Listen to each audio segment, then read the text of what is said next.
Hi, ladies and gentlemen. Dr. Jim Gishwin here, uh, retired intelligence analyst. Uh, Used to be leading chief of the Director of Naval Intelligence. Anyway, okay, that was under Reagan, so anything I say, is just my supposition, my guesswork, based upon my expert analysis. Folks, being a D.C. bureaucrat many years has taught me one thing. They will always sit there and find something to bitch about. Okay? I told you that before. They don't like you. They will find something. And it's that Trump derangement syndrome.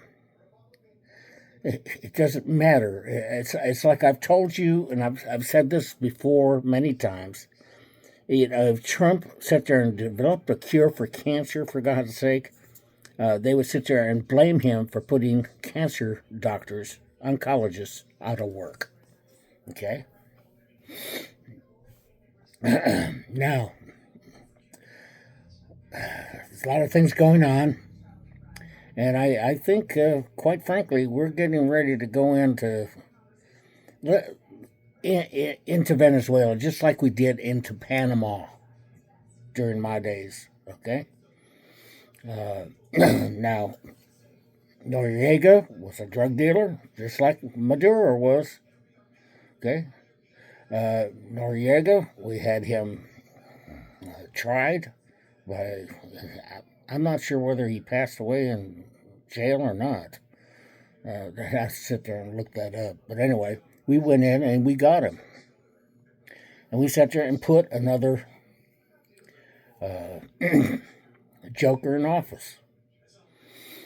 That, as after all, was our property. We bought it. We paid for it. We paid for it in blood. Okay? People died. It wasn't only us, it was the French. The French lost 22,000 people building that Panama Canal. And we're getting it back, according to Rubio. Okay?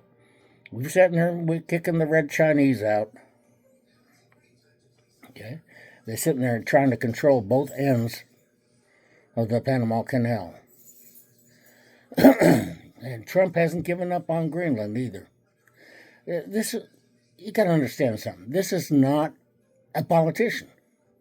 This is a man who says promises made, promises kept. And he's kept them. You guys cannot be surprised at anything he does, because he has done everything he said he was going to do in the campaign, just like last time. Except last time he didn't have an administration to help him. Last time he depended upon someone that was an insider in government to sit there and help him pick his people, his cabinet. And that was not appropriate. This time, he had it all figured out ahead of time, and none of them were D.C. insiders. They're all businessmen. And it is working out a heck of a lot better. I think we ought to sit there and ban any politician from running for president in the future. Anyway, getting rid of Maduro is proper. Even Obama and even Biden said he was not the legitimate president of Venezuela. Maduro took the richest country in South America and turned it into a shambles. And to where people were actually eating out of trash cans. The young lady down there that beat him in the election was forced to sit there and stand by the wayside because he would not leave office. It's only in America. It's only in America that we have free speech. And we have peaceful transition of government. Okay? It's only in America. Other countries don't have this. Other countries don't have freedom of speech. Look at the way England is acting now. Okay? Look at the way Germany is acting. I got a brother in Germany. He sits there and says, he admits they're locking people up for inappropriate social media posts. And we talk about the Democratic Party being the party of free speech. Someone asked me, what did Charlie Kirk stand for? He stood for free speech. That was basically it. He let people that opposed him come to the front of the line and debate him. That is it. We are blessed with free speech. God has blessed us. Okay? And it's been that way since the beginning. It's been that way since the beginning of our country. And if we lose that, we lose our country. We cannot let things like Sharia law come in and overtake our system of law and order. That is not law and order. Sharia law is not law and order.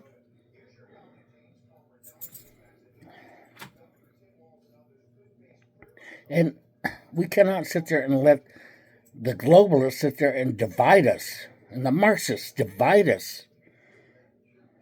Okay? They divide and conquer. That's their whole tactic. And also, the Democrats are backing themselves into a corner, no matter what it is. If Trump does something great, it doesn't matter. They're going to be on the opposite side. Even if it means defending criminals, even if it's defending terrorists. Okay? The Somali people, for God's sake, I'm sure there's quite a few good ones, but there's no government there. How can you possibly vet them? It's nothing but a system of warlords, just like Afghanistan was before we went in. We had to sit there and ally ourselves with the Northern Alliance, which was a warlord too. Okay? And the minute we left, the Taliban took back over.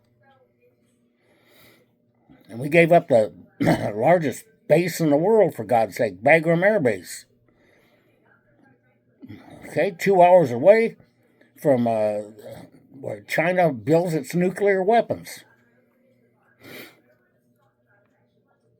Anyway, folks, I want to wish you all a Merry Christmas. I wish you all a very, very Merry Christmas.